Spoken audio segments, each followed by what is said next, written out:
Okay, let's go over our module 4 for demolition estimating.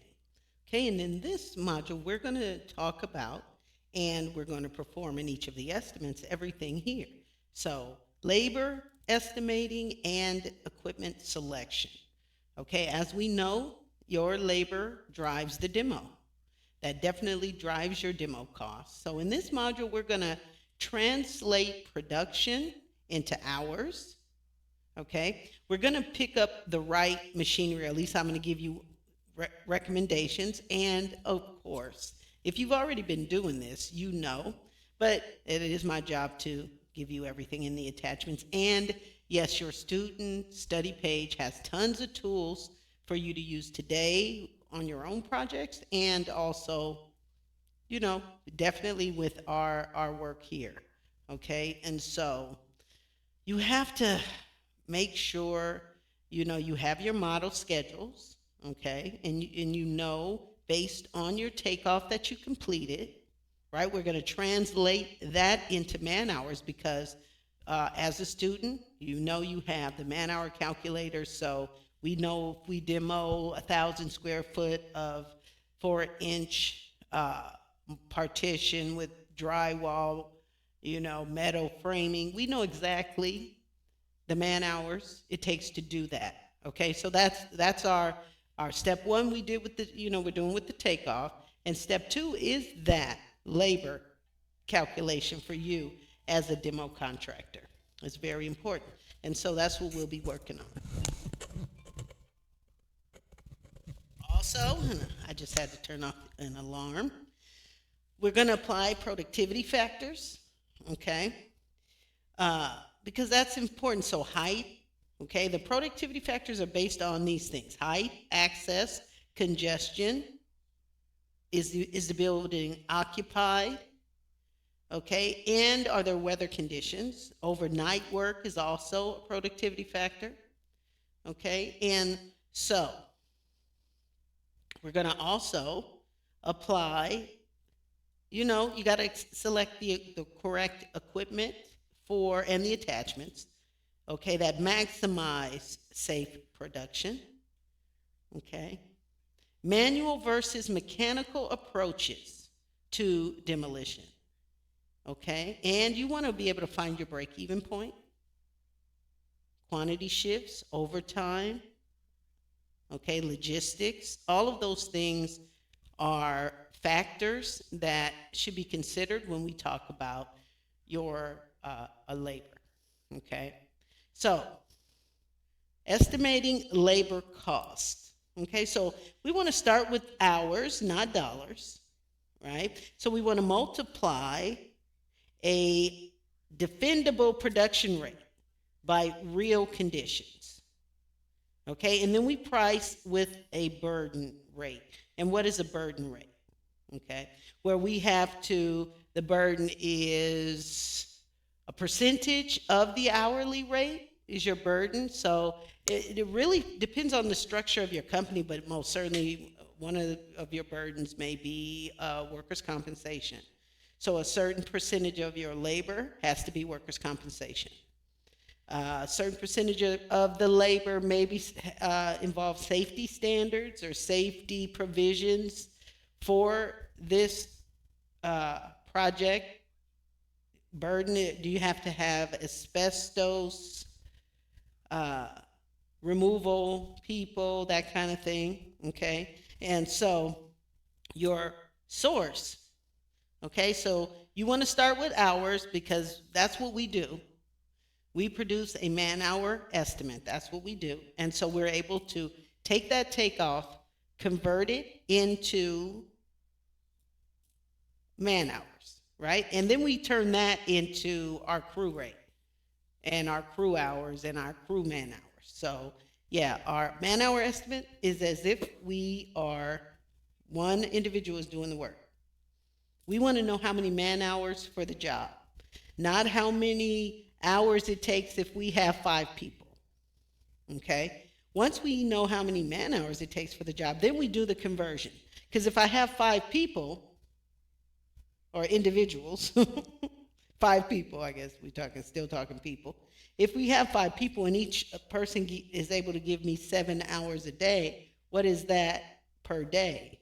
Well, 7 times 5, that's 35 man hours that I'm eliminating per day from that job. Or at least I should be, right? That's the expectation, because each body should be able to give you 7 hours. Just leave it at a 7-hour rate, because they got to have lunch, they got to show up, they got to clean up. All of that is involved in you paying them, but actual work, putting in, knocking out man hours based on the job itself, they should be able to give you at least 7. So that's 35. So if you determine 120 man hours, you can knock that out real quick with 5 people. And chances are with demo, they're going to want you to. And so our approach, yes, when we do our takeoff, we have how much of everything. We know how many square feet of wall, how many cubic yards of concrete, how many light fixtures, how many lavs and water closets we've removed, how much flooring we have removed, how many walls we've opened up or closed in. So we know that from the takeoff. Well, next step is labor. How much labor is that going to take me? Well, we do it in how many man hours? Okay, well, each activity, based on construction industry standard, takes you a certain amount of time. And so, yes, my students can go into the man-hour calculator.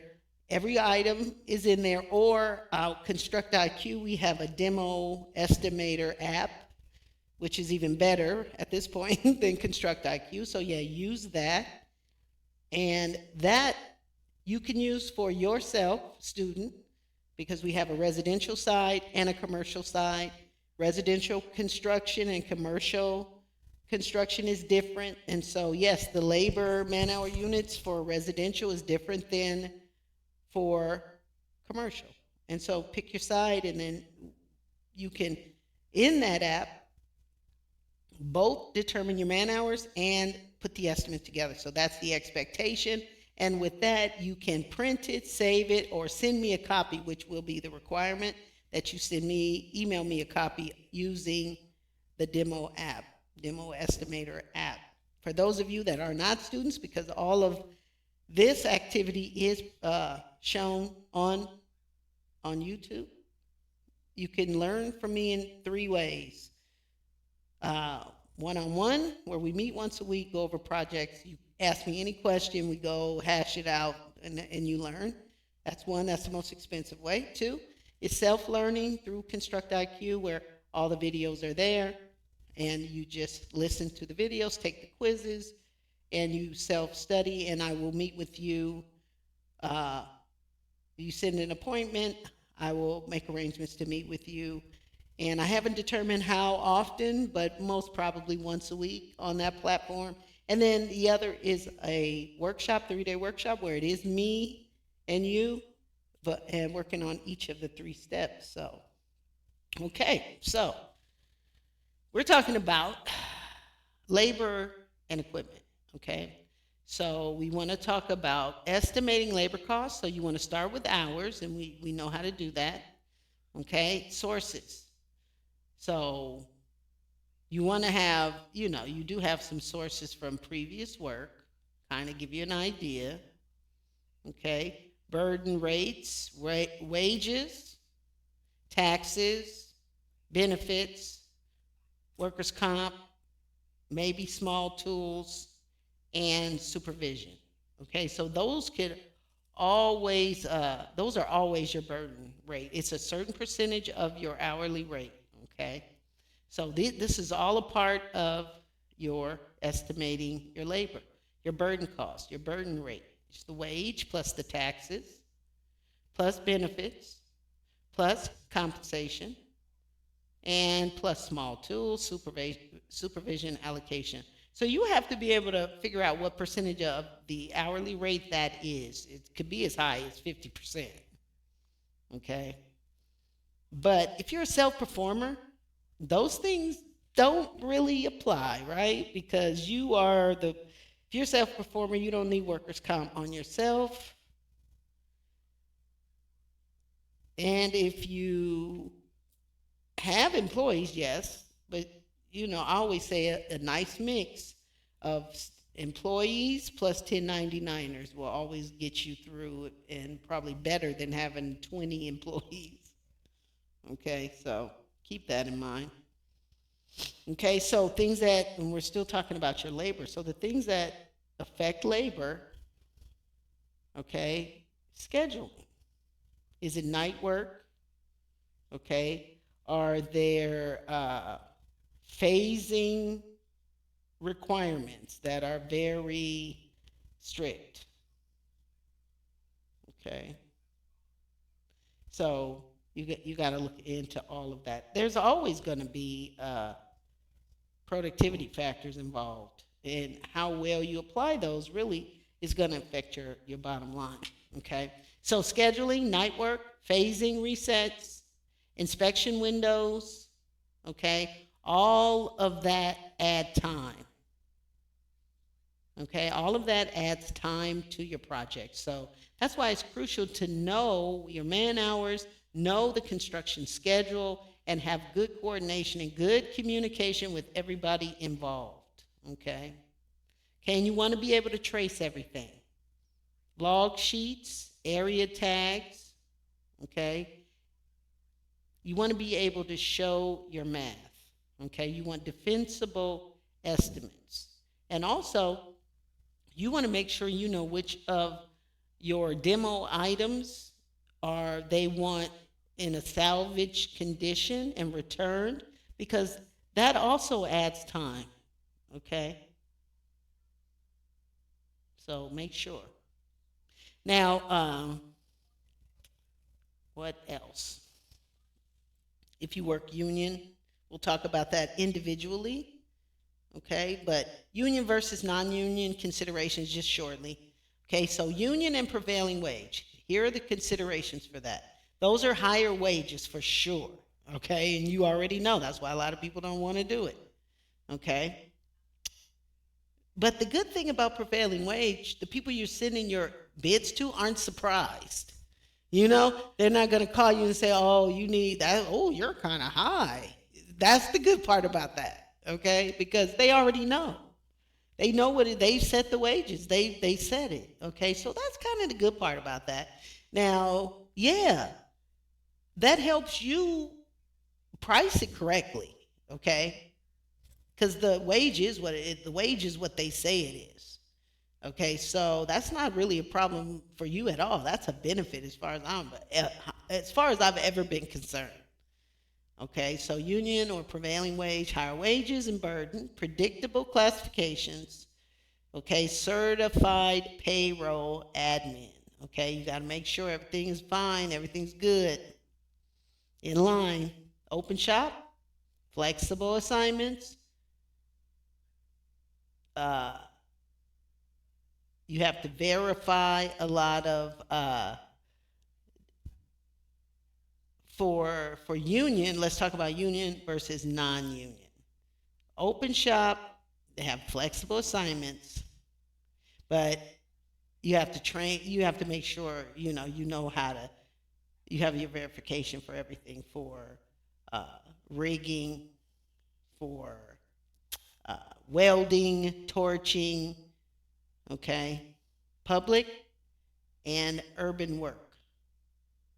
Okay, public urban work often mandates prevailing wages, right? Public work, cities, LA, New York, okay, and at specific ratios. So when we say public urban work, we're talking about government work, okay?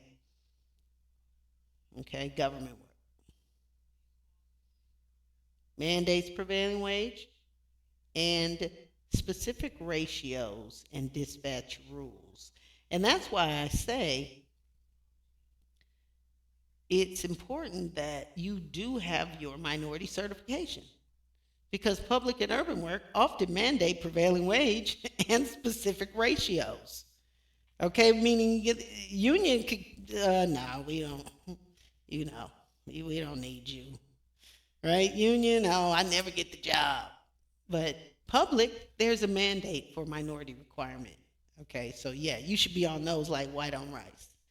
All right, subcontracts. You gonna align the bid with labor expectations and include escalation clauses where allowed. Okay, we'll talk about that too. So, union versus non-union considerations. Okay, we'll go over it again. As far as your labor.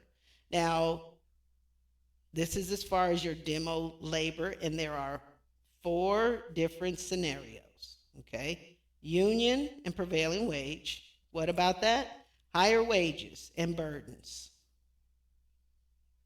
Predictable classification. So, yeah, there's a log, and if you're whatever, that bam, that's how much you get paid. Okay. Open shop, which is what most people like. Flexible assignments, but yeah, they want to verify that you have a license. And that's where the verified training for saws, trenching, rigging. Yeah, they want to verify that you have, in most cases, open shop. You have to have license, and it's flexible. There's not, I mean, really, if, as long as you have a license and insurance on open shop, some of them, well, I don't like to give too many stuff. People I've never worked. Okay, that's flexible. That's okay. But then again, they may give you everything. Okay, in open shop. Now, public, when they say public, they mean government and union work. Often mandates prevailing wage, which we do much like union. But again, specific ratios. And so, yeah, most of my minority clients that do government work get every project that they bid because there is a requirement. And, oh, my uncle did that and he never made money or whatever. I was like, that's so stupid. If somebody says, yeah, I got to choose you every time, well, I'm going to put my stuff in there every time because they may not choose me this time, but they got to choose somebody every time. So why not you? Especially when it's something like this. Okay.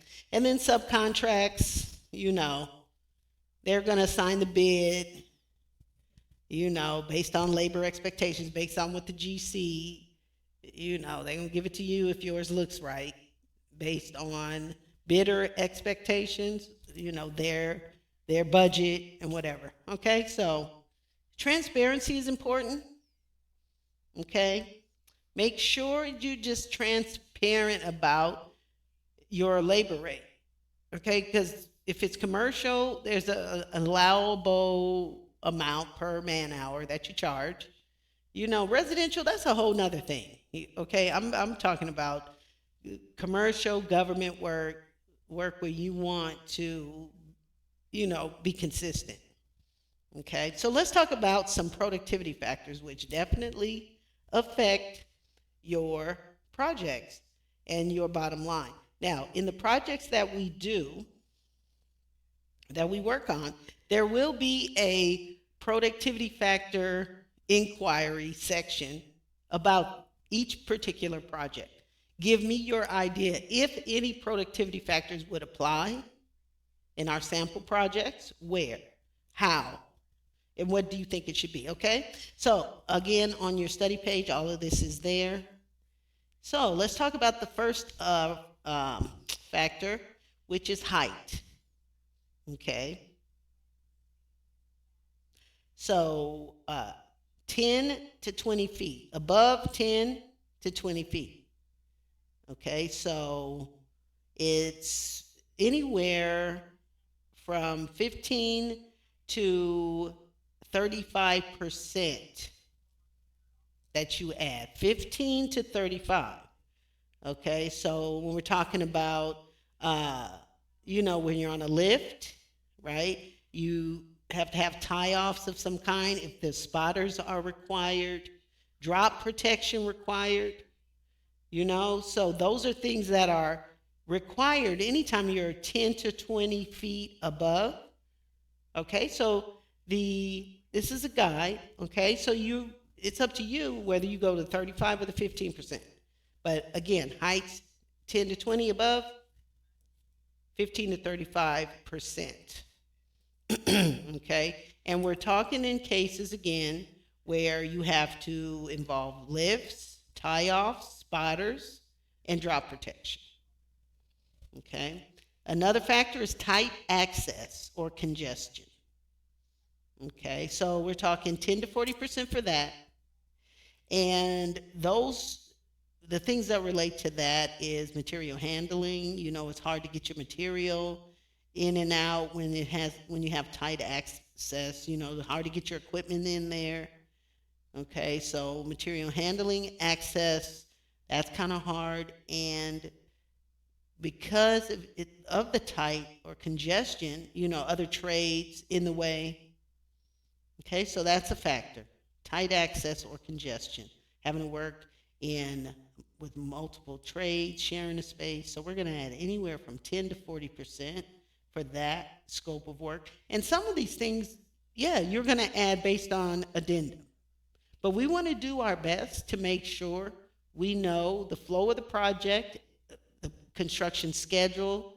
Hopefully you have some photographs of the things that you're going to demo, the areas. And one of the good ones now, they really want you to demo stuff in the middle of the night. That's a factor. Or while people are still working. That's definitely a factor. So that's the next one. Occupied. And so when you're trying to demo in an occupied facility, right, we have to think of things like barriers and negative airflow and cleaning resets, right? We got to go in there and make sure it's clean every 4 hours, make sure it's, or definitely every day, everything's got to be presentable. And so a situation like that is going to add 15 to 50%. Because when it's occupied, you got to move slower. You can't cuss and yell at each other, that kind of stuff.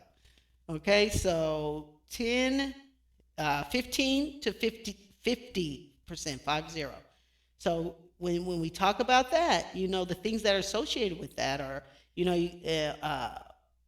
like when Kaiser, that's the biggest one when my grandkids were born and they were doing construction. Yeah, nothing but plastic barriers all over the place, plastic barrier hallways, all kind of stuff, right? Because it's occupied and they want to keep it moving, but they can't have the silica dust going in the baby place. You know what I mean? So anywhere, again, 15 to 50%. All right. Next factor, nights or off hours. That adds 10 to 25%. Okay, because during those times you lower support, you can't see, right? Logistics, something happened, you can't get in, you got to call somebody. It's a pain. Okay, I work graveyard and I hated it.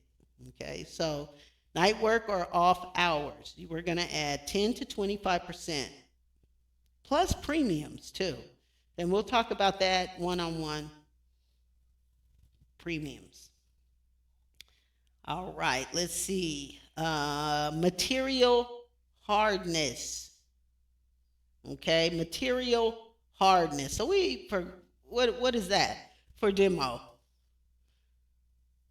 Concrete, right? Concrete, epoxy, heavy reinforced concrete.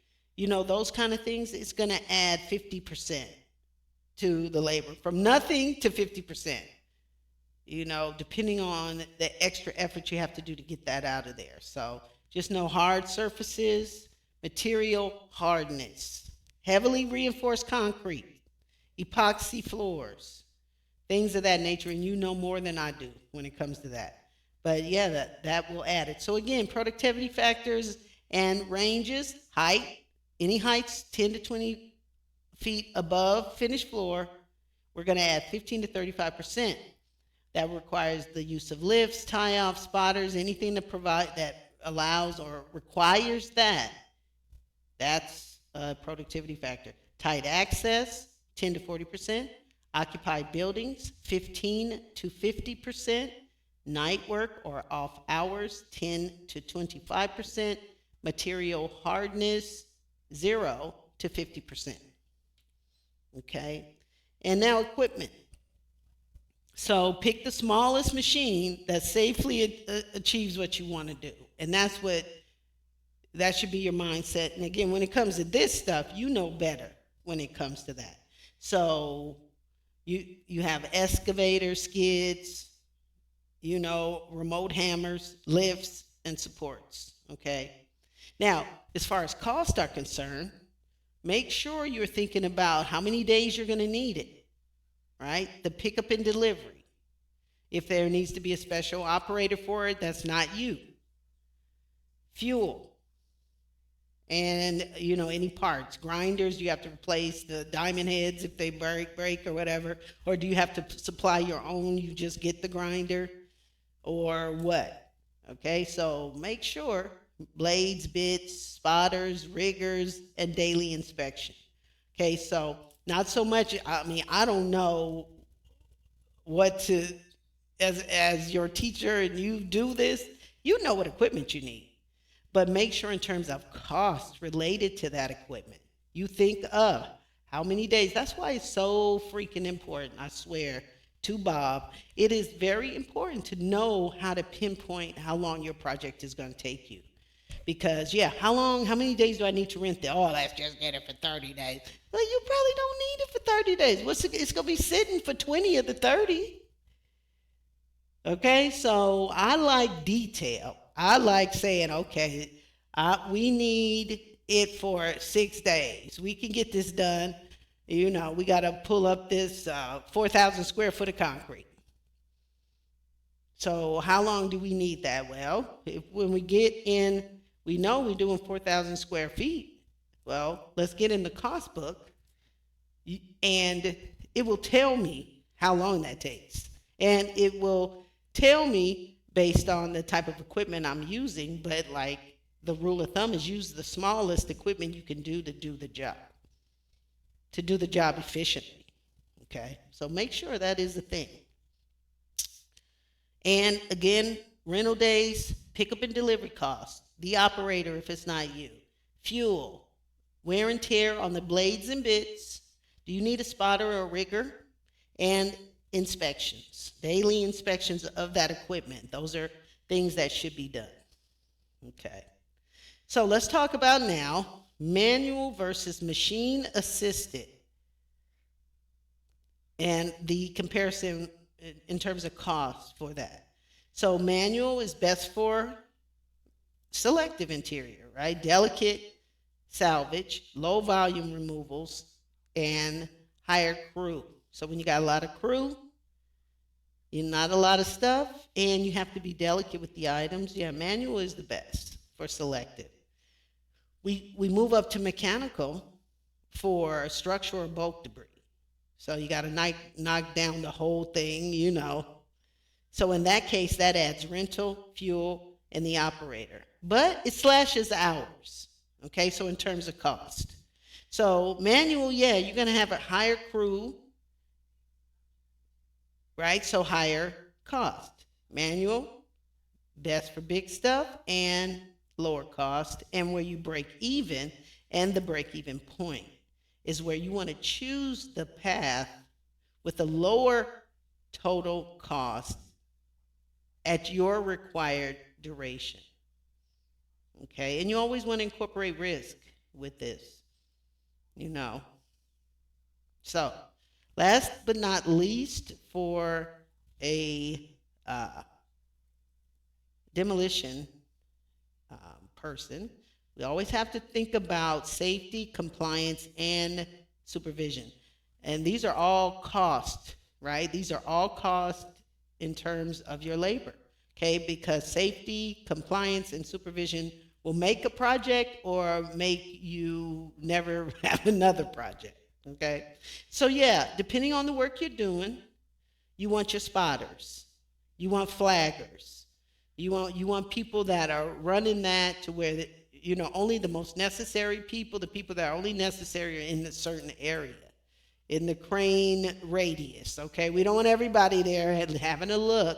It's just the person that's necessary within the radius of the crane, okay? And the operator, the spotter, all the necessary people, okay? Make sure if you're removing electrical that you coordinate with the electrician closely.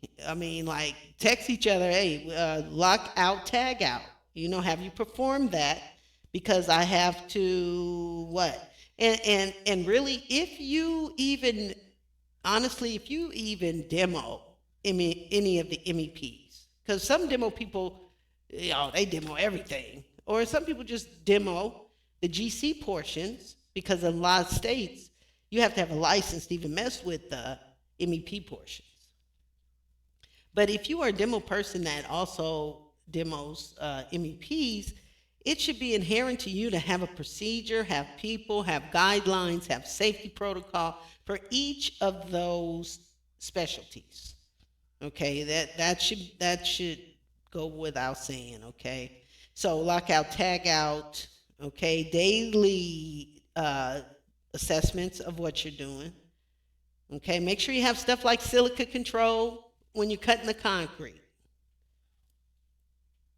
Silica control when you're cutting the concrete. Okay, debris chutes. If you're using debris chutes, make sure somebody's there watching. And debris chute attendant. And yeah, debris chutes probably mean you're going higher than 20 feet. So yeah, that's going to require your productivity factor. So don't shoot yourself in the foot. Safety is a requirement that has a cost associated with it, right? The flaggers, that's a person that's got to get paid. Lockout, tag out has a procedure associated with it. So it's a 35, 45-minute procedure that has a man hour associated with it. Okay, silica controls are things that have material and labor associated with it. Debris chute attendance, labor and material. So supervision and foreman, that goes without saying. Planning, time, and inspections, that goes without saying. Okay, real budget hours. Okay, give those supervision, foreman, planning, and inspections, give those real hours. Give that real space in your budget. That's not, doing your job is just not only material and labor. It's safety, compliance, risk assessment, contingencies. You incorporate your overhead in it. Okay, what's your profit margin you want to pull out of this one? All of that goes in there, and so make sure you got it in there. And supervision. And I think that's it for this module. So this is the takeoff module, right? Is that what we're doing? No, that's not what we're doing. This is the labor module and all of the many things that go into your labor. Okay, it's not only the labor, but it's the burden rate, right? It's productivity factors, it's safety compliance, maybe some code. Well, we say compliance, you got to do some things based on code. You have to have all of your protections. There's always material and labor associated with all of those things. Okay, so once we have the takeoff, that's the first step. Step 2 is this most important step, turning that takeoff into dollars, into hours and dollars. And it's very important, review the specification class for demo, because that's the first step. You have to make sure you understand in words, specifications are the words that go with those pictures. And there are certain things in the specifications that are dollar related, that are cost drivers, okay, that aren't in the plans.